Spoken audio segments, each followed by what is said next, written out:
So para sa pagpapatuloy ng ating morning revival preview, sa mga kapatid, ang schedule natin ngayon ay week 42, day 5. Amen. So magbasa na tayo ng ating mga Bible verses.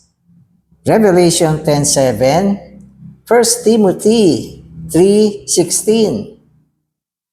But in the days of the voice of the seventh angel, when he is about to trumpet, then the mystery of God is finished, as he was announced the good news to his own slaves, the prophets. So anong sinasabi rito? Sabi, sa panahon na ang ikapitong anghel ay patutunugin na ang trompeta, anong meron o anong mangyayari? Sabi niya, ang hiwaga ng Diyos ay natapos na. Ang hiwaga. Pag sinabi natin hiwaga, ito ay mga bagay na hindi natin maintindihan. At hindi rin maintindihan ng mga tao. Hiwaga eh. Pag sinabi mong hiwaga, naririnig mo, pero mahirap maintindihan, mahirap paniwalaan, nakakapagtaka, mga bagay na imposible, mga bagay na hindi matanggap ng ating mga kaisipan. Sapagkat yan ay mga hiwaga, at yan ay hiwaga ng Diyos. Kaya nga, sinasabi natin, dahil maraming bagay na mahiwaga, maaaring nababasa natin ngayon, naririnig natin ngayon, pero hindi natin maarok, paano nangyayari yan? Paano may ganyan? Ano ba yan? Kaya nga sinasabi sa atin, ang kailangan natin ngayon ay manampalataya. Ang ibig sabihin ng manampalataya, mga bagay na nakakataka, imposible, hindi mo maintindihan, pero sinasabi sa atin. At ang tugon natin dyan ay nananampalataya tayo, naniniwala tayo. So yun ang ibig sabihin. Kaya nga tayong mga Kristiyano ay hindi naman basta tinawag lang na Kristiyano. Diba? Yung term na Kristiyano, ang pinagmulan niyan kasi ay isang uri ng panlilibak Kristiyano. Mula sa salitang Christ, naging Tiano. Christiano. Ibig sabihin, mga tagasunod ni Kristo, mga naniniwala kay Kristo. No? Kasi nung unang panahon, merong dalawang klaseng tao sa lugar ng Jerusalem. Ito ay yung mga Caesariano. Yan yung mga naniniwala kay Caesar. Kasi panahon ng mga Caesar yan At ang mga ginodiyos ng mga tao noon, yung mga Caesar. Kaya sila, kung tawagin sila noon, Caesariano, mga tagasunod ni Caesar. Ibig sabihin sila yung mga sikat ng panahon na yon. Tapos yun naman mga believer, ay sumunod kay Kristo, naniwala kay Kristo, nanampalataya kay Kristo, tinamo si Kristo bilang kanilang Diyos at sinasamba. Kaya kung tawagin sila ay Kristiyano, mga tagasunod ni Kristo. At sa pananaw nila noon, mababang uri ang mga ganitong tao. Of course, ngayon hindi na ganyan. Pag sinabing Christian ka, mabuting tao ka. Bakit ko sinasabi to? Kasi tayo, hindi naman talaga yan ang term natin. Tayo ay mga believer. Yun ang tamang term natin. Mga mananampalataya. Kaya sa Biblia sinasabi na tayo ay mga mananampalataya, naniniwala tayo sa Diyos, bagamat hindi natin nakikita, hindi natin naiintindihan.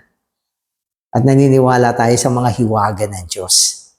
Mga bagay na naniniwala tayong umiiral maski hindi natin nakikita. Pero, bagamat hiwaga ng Diyos yan, sinasabi sa atin, dadating ang panahon, hindi na siya magiging hiwaga. Magiging hayag na siya. Alam niyo kasi, marami mga bagay dito na kaya hiwaga siya, hindi siya nakikita. Yun ang dahilan kung ba't siya mahiwaga. Ang mga bagay na hindi natin nakikita, madalas mahiwaga yan. No? Mahirap paniwalaan. Halimbawa, hindi mo alam kung anong laman ng bulsa ko ngayon. May laman yan. At sinabi ko, meron laman ng bulsa ko. Pero hindi mo nakikita, kaya mahiwaga yan. So, ganoon din yung hiwaga ng Diyos. Mga bagay na sinasabi pero hindi nakikita. Pero pinapanampalatayaan natin. At isang araw, ang mga hiwaga ay matatapos din. Pag sinabing matatapos na yung hiwaga, makikita na siya, maiintindihan na siya, at ganap na siyang mahahayag. So, yan ang ibig sabihin. Amen. 1 Timothy 3:16. God is the mystery of godliness. He who was manifested in the flesh, justified in the spirit, seen by angels, preached among the nations, believed on in the world, taken up in glory. Amen. So, sabi rito, dakila ang hiwaga ng pagkamakadiyos. Ang pagkamakadiyos ay tumutukoy sa ano? Sabi niya, ang godliness ay He who was manifested in the flesh. Siya na naihayag sa laman. Yan ang godliness. So, Brother Danny, ano ba ang godliness? Ito. Siya na naihayag sa laman. So, yan ay dakilang hiwaga. Sino yan? Siyempre, yan ay si Kristo. Ang ibig sabihin ng naihayag siya sa laman, siya ay nagkatawang tao. At pwede natin sabihin, ito ang Diyos na nagkatawang tao. Na isang araw, ang Diyos mismo, ha? Ang Diyos, ang dakilang Diyos mismo, ay nagkatawang tao. At yan ay sinabi ng Biblia. Di ba? Sa John 1:1, sabi niya, sa simula ay ang Diyos. At ang Diyos ay ang salita. At ang salita ay nagkatawang tao. Ano yung salita? Ang Diyos. Sabi niya, ang linaw. Ang salita ay ang Diyos. Ang salita ay ang Diyos at ang Diyos ay ang salita. Yan ang simula. Isang araw itong salita. Sino yung salita? Ang Diyos. Ang linaw naman, sinabi na ang Diyos ang salita. At ang salita ay naging laman. Nagkatawang tao. At yan ang dakilang hiwaga. Wow. Amen. So maraming mga hindi matanggap yan. Hindi nila matanggap sapagkat hindi nila maintindihan paano nangyari yan. Kumisan, hindi rin naman natin sila masisi na hindi nila matanggap kasi talagang napakahiwaga.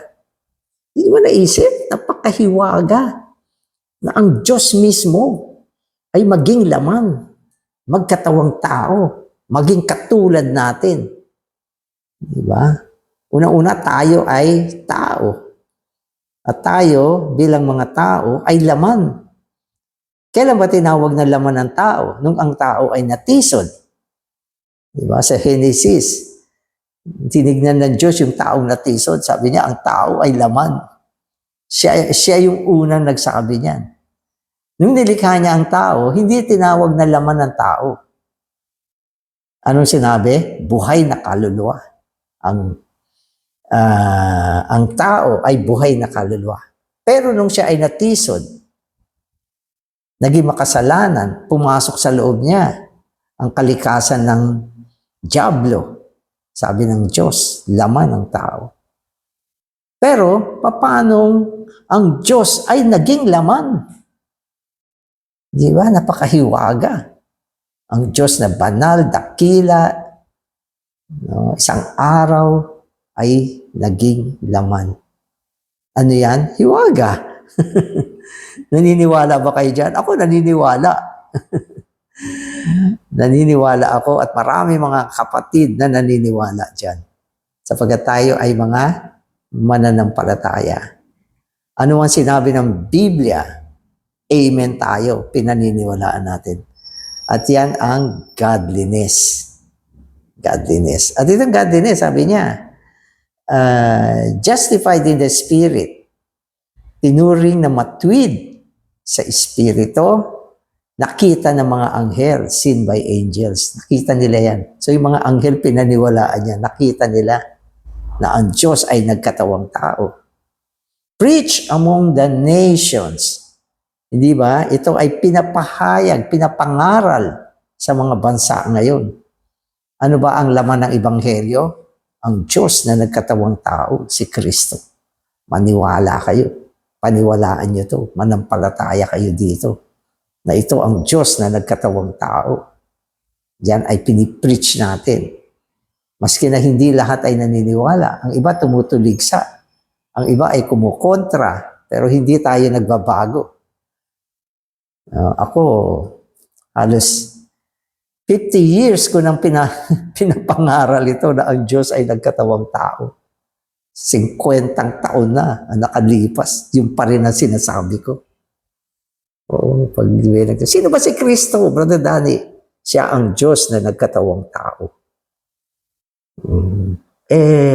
Ba't mo alam? Yan ang sinabi ng Biblia.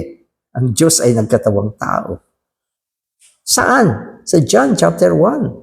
Sabi niya, sa simula, ang Diyos, sabi niya, ay ang salita. Ang salita ay naging laman. Ano yan? Hindi naman mahirap paniwalaan yan. Kaya lang hindi mapaniwalaan dahil nakakapagtaka paano nangyari yan. So yan ang godliness. Okay? Believe on in the world. Salamat sa Panginoon, maraming naniwala sa sanlibutan. Na siya ang Diyos na nagkatawang tao, maraming naniwala kasama tayo. Taken up in glory. At siya ay inakyat sa kaluwalhatian. Si Kristo yan. Kaya lang, yan ay mystery. Mystery yan. At yan ang pinakadakilang hiwaga. So, pag tinanong mo, Brother Danny, ano pang hiwaga ang pinakadakila? Ang hiwaga na pinakadakila ay ang pagkakatawang tao ng Diyos. Yan ang pinakadakilang hiwaga.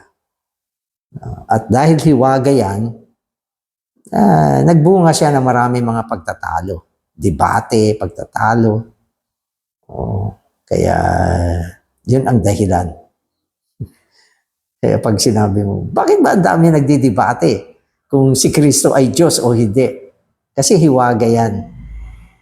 Hindi natin maiiwasan na may mga taong hindi nila mapaniwalaan. Hindi nila matanggap yan. Kasi nga ay hiwaga. Kaya ang mga nanampalataya ang pinaka-bless. Sino ang bless? Yung mga nanampalataya. Bagamat hindi nila kayang ipaliwanag, dahil sinabi ng Biblia, Amen sila, Amen. So magsabi tayo ng Amen. Sino si Kristo? Siya ang Diyos na nagkatawang tao. Ano sasabihin natin? Amen. So sana mga viewer mag-Amen tayo. Amen. So magbabasa na ako mga kapatid. In Revelation 10:7, we see that the completion of God's mystery will be at the trumpeting of the seventh trumpet.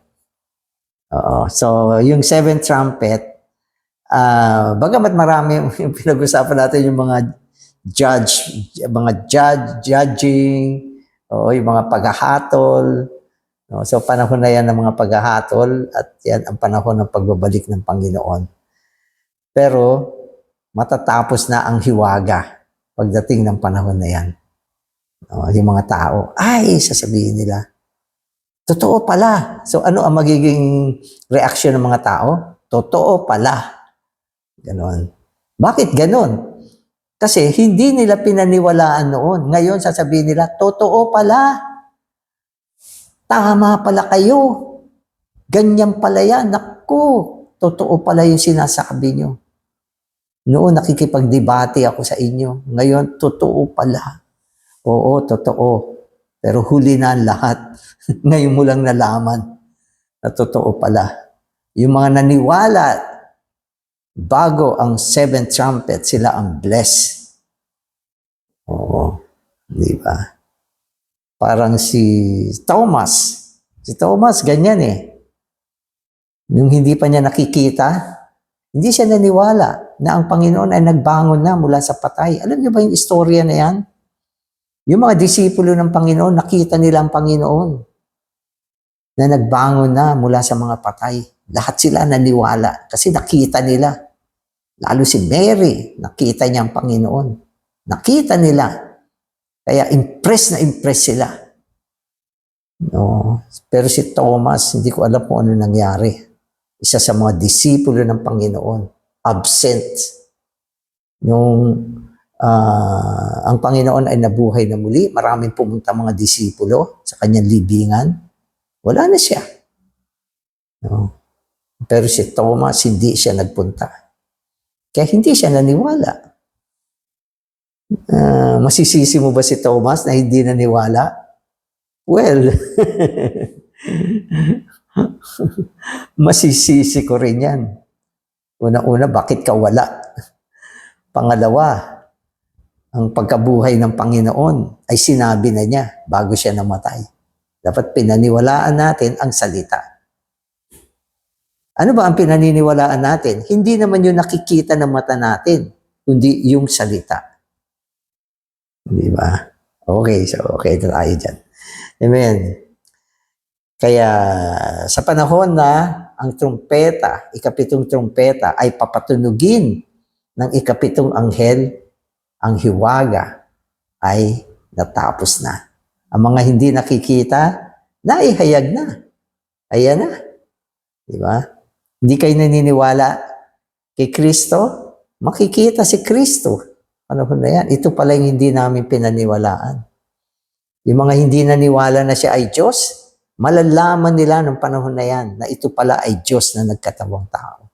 Tama pala. Tama pala yung mga sinasabi ng mga Kristiyano. Amen. When the seventh trumpet is about to trumpet, the mystery of God will be finished. In the dispensations from Adam to Moses, and from Moses to Christ, everything was unveiled, manifested, and there was no mystery. It will be the same in the dispensation of the millennial kingdom, and in the new heaven and the new earth, everything will be unveiled, and there will be no more mystery. But in the dispensations from Christ to the millennial kingdom, everything is a mystery. So tatlong kapanahunan ang binanggit dito. May mga kapanahunan na walang hiwaga, sapagkat yan ay kapanahunan ng mga bagay na nakikita. Halimbawa, mula kay Adan hanggang kay Moses, walang hiwaga dyan. Maski Biblia, basahin mo, maiintindihan mo.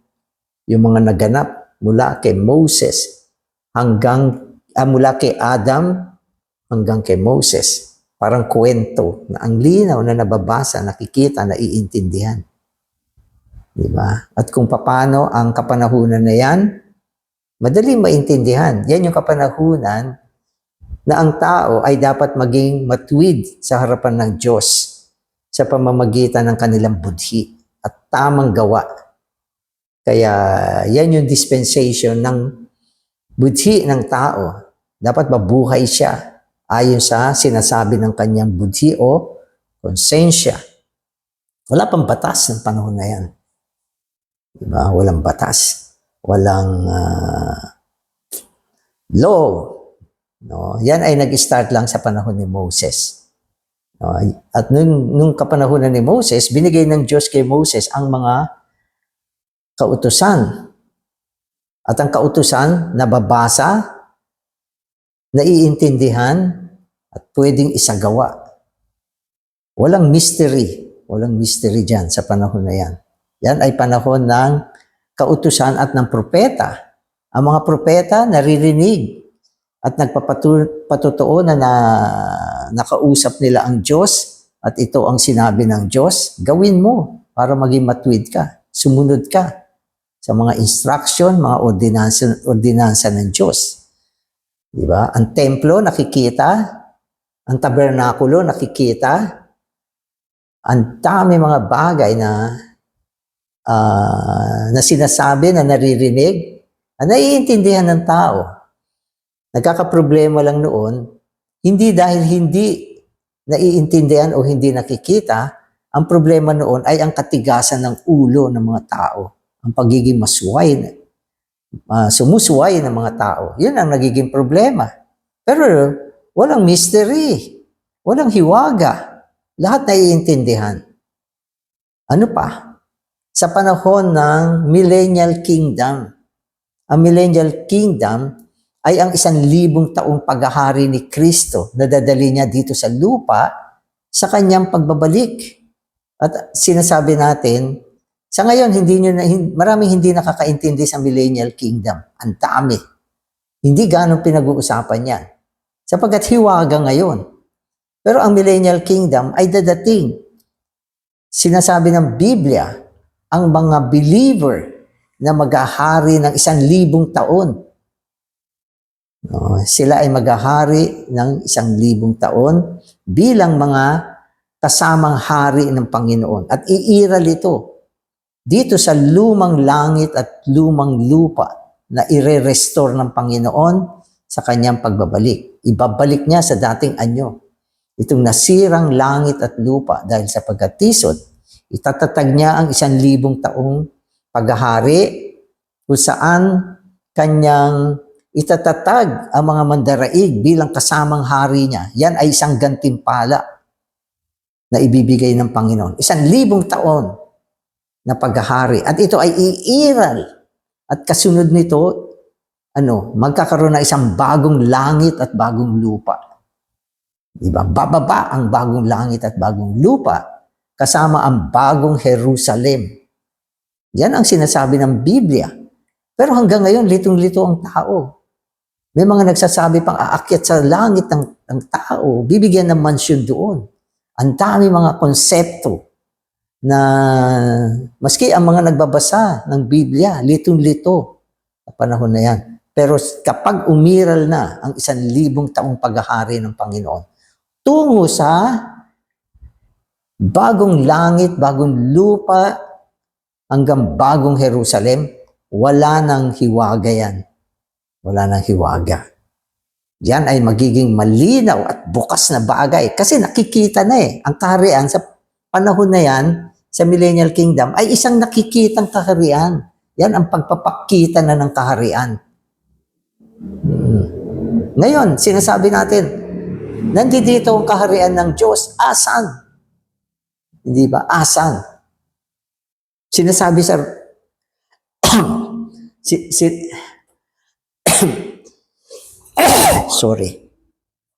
Sinasabi sa Romans 14, ang kaharian ng Diyos ay umiiral ngayon.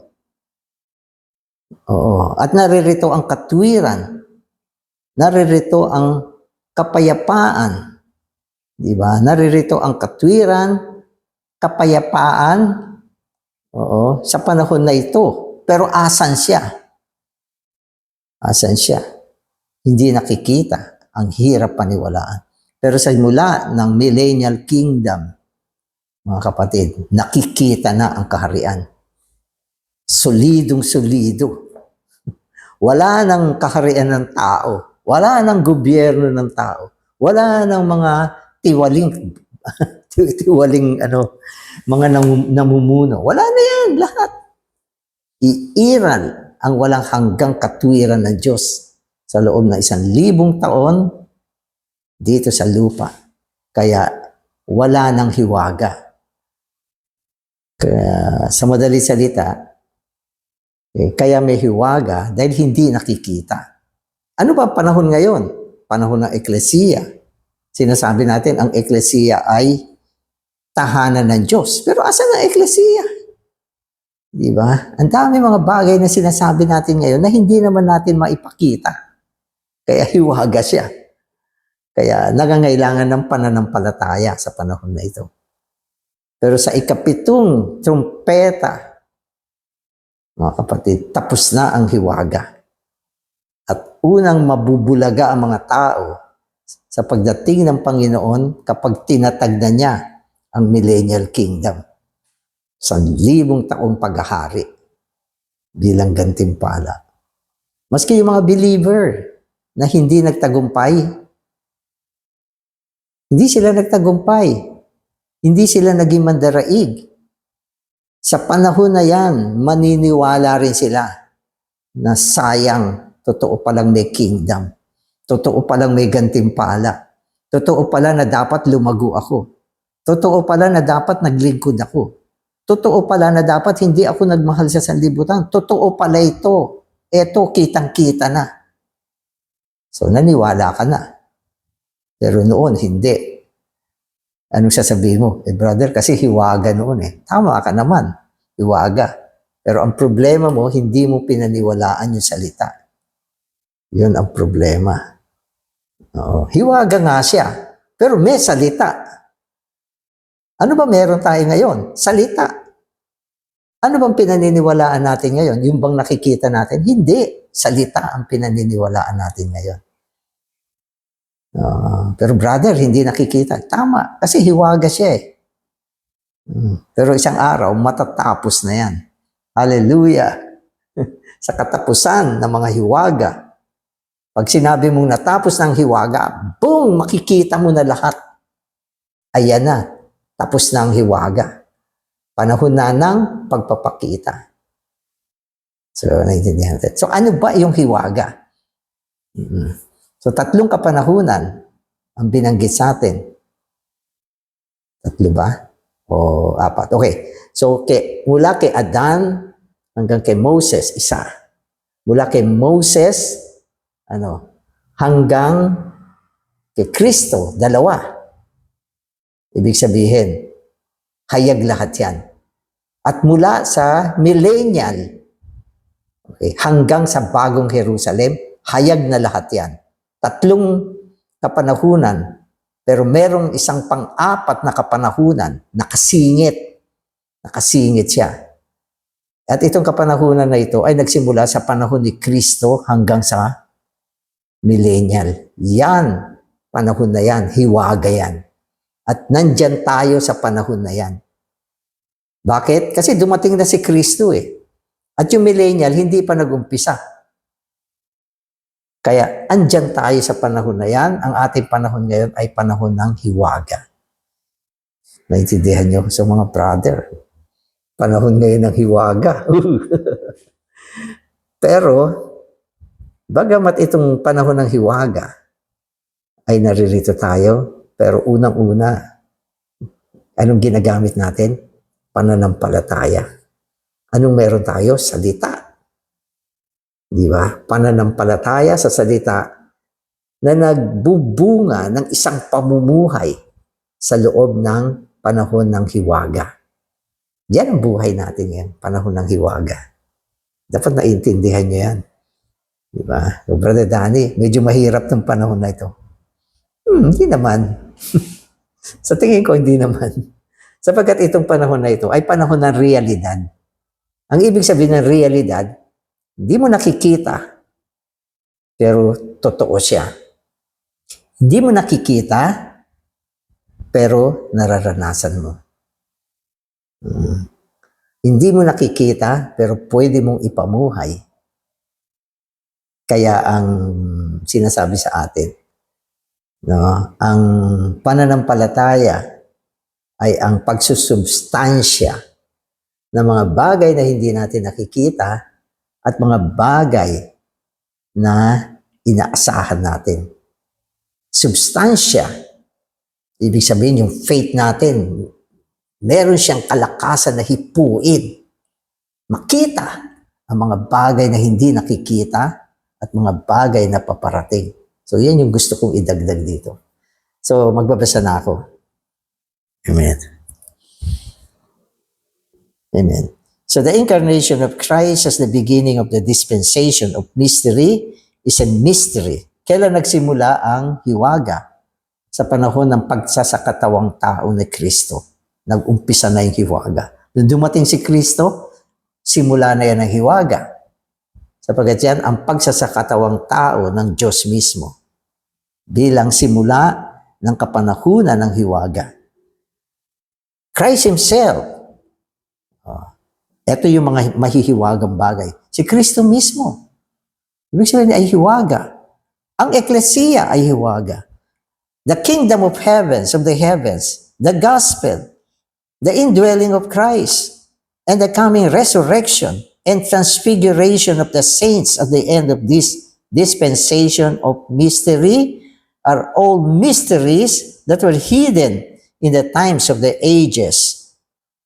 So yan ang hiwaga. Mula sa pagkakatawang tao ni Kristo, mula sa pagdating ni Kristo, hanggang kailan? Hanggang sa transfiguration ng ating katawan. Isang araw, tayo mga believer ay bibigyan ng katawan. At ang katawan na yan, ang transfiguration natin. Kailangan may faith ka. Hindi ito ang katawan ko sa darating na kapanahunan. Ang katawan na meron ako ngayon, mahina. Diba? At ito ay tumatanda. Kakasakit. Itong nakaraang mga panahon, ilang beses ako nagkasakit. At siyempre, sa edad ko, madali na ako magkasakit. Diba? Pero, ang katawan na ito na mahina at pwedeng mamatay anumang oras. Pero tayo ay magkakaroon ng transfiguration. Ang ating katawan ay babaguhin. Bibigyan tayo ng isang maluwalhating katawan. At yan ang katapusan ng mga hiwaga sa ating buhay. Sapagkat sa panahon na yan, dadating na ang mga bagay na binabanggit natin ngayon. Unang-una na ay ang millennial kingdom. At pagtunog ng ikapitong trumpeta, ayan na, tapos na ang mga hiwaga. Diba? So yung mga binanggit sa atin dito ay mga mahiwagang bagay. Si Kristo, mahiwagas. Sobrang mahiwaga. Kaya sinabi, siya yung great mystery of godliness. Amen. Diba? Hanggang ngayon, ang dami nagdidebate tungkol kay Kristo. Sino ba siya? Sino ba ito? Maski nung ang Panginoon nandito sa lupa, mga tao, hindi siya makilala. Sino ba ito? Diba? Sabi ng Panginoon kay Pedro, ano ba sabi ng mga tao tungkol sa akin? Ikaw daw si John the Baptist. Ikaw daw isa sa mga propeta. Kung ano. Ano mga sinasabi tungkol kay Kristo. Hanggang ngayon, maraming tao ang maiingay at hindi ma-bullseye kung sino si Kristo. Diba? Mabuti na lang si Pedro nakatanggap ng pangitain. Diba? Sabi niya, ikaw ang Kristo, ang anak ng buhay na Diyos. At tayo, ganyan din. Ikaw ang Kristo, ang Diyos na nagkatawang tao. Bilang dakilang hiwaga. Ang church, napakahiwaga ng eklesiya. Kaya yung mga tao, litong-lito kung saan sila pupunta. Hindi nila alam kung ano ba talaga yung church, ano yung totoong church, paano ba isagawa ito.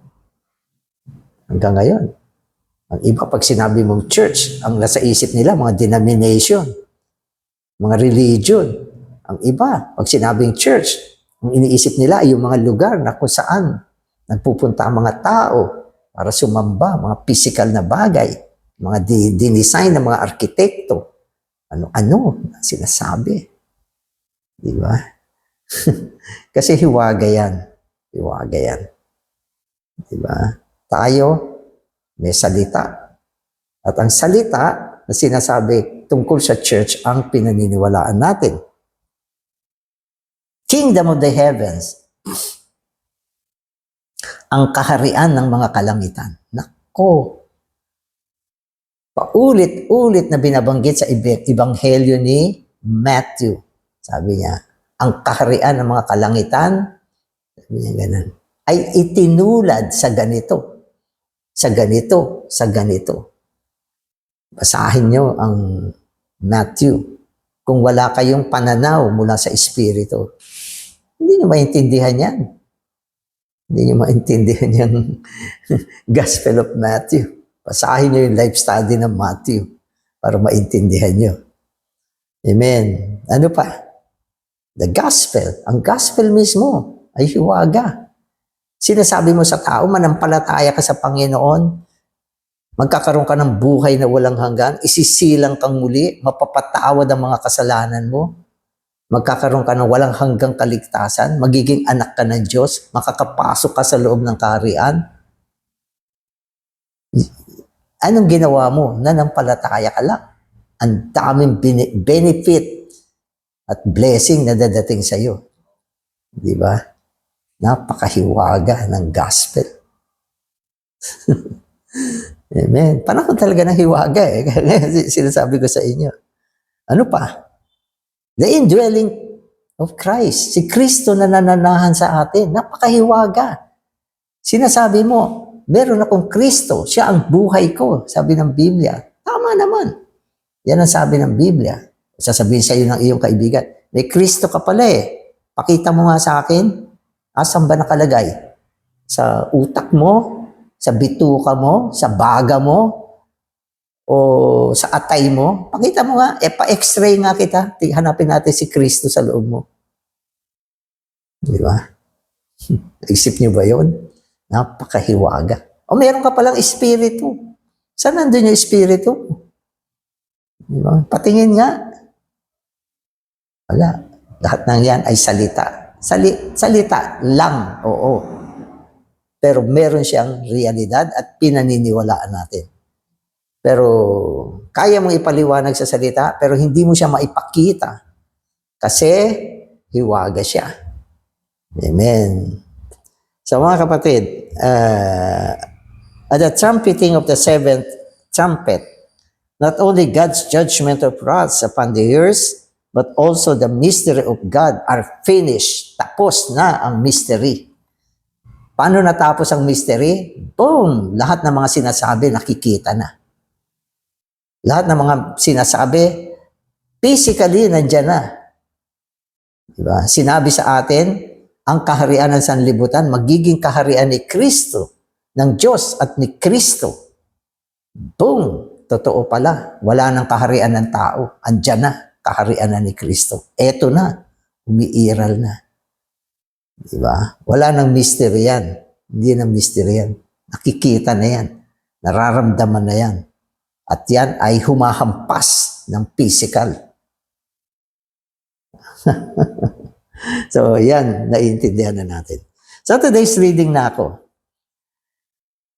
Today, the indwelling Christ in the church are a mystery. Christ dwelling in us is a mystery. When non-Christians receive too much money in change from a cashier in a restaurant, they are pleased and consider it a bargain. But when we receive extra change, we return it. The unbelievers cannot understand us, cannot understand what kind of people we are. Tama naman. Sino ba ang nakakaintindi sa atin ngayong panahon na ito? Meron ba? Wala. Hindi nila naiintindihan kung ba't ganyan tayo. Sapagkat sila mga unbeliever. Sumobra yung sukli. Wow! Swerte. Di ba? Swerte sa kanila yan. At sasabihin nila, hindi ko ito ninakaw. Binigay ito sa akin. Akin na to. No? Kakasuhan mo ba ako? Hindi mo ako makakasuhan. Dahil ikaw ang nagbigay nito sa akin. Pag naibulsa ko na yan, wala ka ng habol. No? At sa korte, ako ang pakikinggan. Diba? Pero tayo, mga believer, dumating yung sobrang sukli, binabalik natin yan. Binabalik natin. Hindi ko lang alam sa inyo. Ako ilang beses ako nagbalik ng sobrang sukli. No? At maraming mga believer ang nagbabalik talaga ng sukli. Sapagkat hindi yan kaya ng budhi natin. Natanggapin ang isang bagay na hindi atin. Kuminsan pati mga napulot nating bagay. Hinahanap natin kung sino may-ari niyan. Binabalik natin yan. At maraming tao. Ano klaseng tao kayo? Hindi nila tayo maintindihan. Sasabihin nila, abnormal ka. Hindi nila maintindihan. Kasi tayo ay hiwaga. Alam niyo ba? Ang Kristo na nanahan sa atin ay mahiwagang Kristo. Kaya ano tayo ngayon? Mga taong mahiwaga. Pero isang araw, kapag ang Panginoon ay lumabas na, nag-manifest na sa atin, diyan nila sasabihin, aba, kaya pala, tama pala ang sinasabi nila, may Kristo nga pala sila. Ayan na, lumabas na, naluwalhati na sila. Yung Kristo na nasa espiritu mo, siya ay mahahayag sa iyo. Mahahayag siya sa iyo. At sasabihin ng tao, ngayon naiintindihan na kita. Noon di kita naiintindihan. Bakit mo binalik yung sukli? Hindi kita maintindihan. Akala ko sira ulo mo. Pero ngayon, malinaw na. Matino ka. Mas matino ka pa kaysa sa akin. Di ba? So, hiwaga, mahiwaga. Naintindihan natin. Amen. Although today is a time of mystery, when the seventh trumpet is sounded, the mystery will be over. At the trumpeting of the seventh trumpet, Christ will be manifested and the whole earth will recognize Him. Yan ang unang mangyayari. Si Kristo ay maihahayag na. Dadating na siya, makikita siya ng mata ng tao. Yan ang umpisa na kung saan ang mga hiwaga ay natapos na. Sabihin ng Panginoon, ito na ako. Ito na ako. Di ba? Nandito na ako. Hari ng mga hari, Panginoon ng mga Panginoon. In the opening of the seals, Christ is silent. But in the sounding of the trumpets, He is no longer silent. So tama naman, yung mga tatak binuksan na. Tahimik naman si Kristo. No, hindi pa siya nahayag sa pagbubukas ng mga yung mga tatak. Marami tayo nakita, binuksan yung tatak, yung mga seal, pero si Kristo tahimik pa hanggang dumating ang ikapitong trumpeta. Alam niyo ba kung ano yung ikapitong trumpeta? Pagdating ng pitong tatak, bubuksan siya at ang laman ng ikapitong tatak ay ang pitong trumpeta. No? At doon sa ikapitong trumpeta, pag tunog nun, tapos na ang hiwaga ng Diyos. Maingay na si Kristo dyan. No, maingay na. Sapagkat dumating na siya, parang kulog, parang leon ang kanyang tinig, maririnig na siya. Pero yung mga hindi naniwala sa kanya, bago yan. Malaking pagsisisi. Yung mga nakikipagdebate, malaking pagsisisi kung buhay pa sila. At yung mga grupo, lalo na mga grupo na kung ano-ano mga sinasabi tungkol sa kanya, makikita nila ang malaking kamalian. So mga kapatid, mangyayari lahat ito. Maniwala kayo. Mangyayari lahat ito. Amen. Amen. So in the seventh trumpet, the good news that God announced to His own slaves, the prophets, as in Isaiah 2:4-11, 1-10, 65, 17-20, and 66, 22 will be fulfilled. That is, the kingdom in its manifestation will come, and the new heaven and the new earth with the new Jerusalem will follow. Ito yung pinakamalaking bagay na ina-announce kasi. Ang pagdating ng kaharian ng Diyos. Ang pagdating ng kaharian. Na ipinahayag niya sa kanyang mga propeta, sa kanyang mga lingkod, sa kanyang mga alipin. Pinahayag niya ang pagdating ng kanyang kaharian.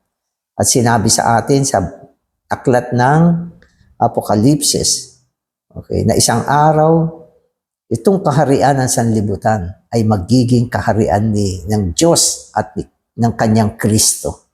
At yan ang simula. Yan ang simula ng kahayagan ng mga bagay na hindi nakikita at ito ay magpapatuloy pagkatapos ng 1,000 taon. Susunod ang bagong langit at bagong lupa, ang bagong Jerusalem na iiral hanggang sa walang hanggan. Yan yung laman ng preaching tungkol sa kaharian. Amen. At ito ay mga naihayag. Daan-daang taon na ang nakakaraan bago mangyari yan. Kung tutuusin, daan-daang taon na ang nakakaraan, sinabi na sa panahon ni Isaiah. Oo. Hanggang ngayon, wala pa. Nandito pa rin tayo sa panahon ng hiwaga. Pero bagamat nandito tayo sa panahon ng hiwaga, tila baga ang mga bagay ay nabuksan na rin sa atin. Ang kulang lang, hindi natin nakikita ng physical ang mga bagay na ito. Para sa akin, ito ay nabuksan na lahat. Kita ko na lahat. Nahayag na ang mga bagay na ito. Diba? Ang kulang lang, hindi ko pa nakita ito ng physical. Pero, huwag tayo mainip. Hintay lang tayo. At magpatuloy. Lalo na sa buhay eklesiya. In the incarnation of Christ, in the incarnation, Christ is God manifested in the flesh. He was manifested in the flesh not only as the Son, but as the entire God, the Father, the Son, and the Spirit. As the Word, who is the very God, Christ became flesh. Therefore, He is God, the triune God, manifested in the flesh. Ang Diyos natin ay tres uno. Ito, paulit-ulit natin sinasabi. Siya ang Ama, Anak, at Espiritu. At nang siya ay nagkatawang tao, ang nagkatawang tao ay ang buong puwersa ng tres unong Diyos. Hindi lang yung anak ang nagkatawang tao, kundi ang buong tres unong Diyos. Ama, Anak, at Espiritu, nagkatawang tao. Diba? Kaya sinasabi sa atin sa John, na ang Diyos mismo ay naging laman. Ang Diyos na siyang salita ang naging laman. Hindi niya sinabi diyan na ang anak ay naging laman, kundi ang Diyos mismo. Napakahiwaga nito. Na ang buong tres unong Diyos, Ama, Anak, at Espiritu ay naging laman. Kaya si Kristo, sinasabi natin na siya ang pagsasakatawan ng buong tres unong Diyos. Naging solido yung tres unong Diyos, no, sa pamamagitan ng persona ni Kristo. At sa pamamagitan ni Kristo, masusumpungan mo ang buong tres unong Diyos. Nasa Kanya ang Ama, Anak, at Espiritu. Okay. It is important for us to realize that it was the entire God and not only the Son of God who was incarnated. John 1:14 says that the Word, which is God, became flesh. This God, who is the Word, is not a partial God. Rather, He is the entire God. God the Son, God the Father, God the Spirit. Tama naman, buo. Ang linaw naman ng sinabi sa John.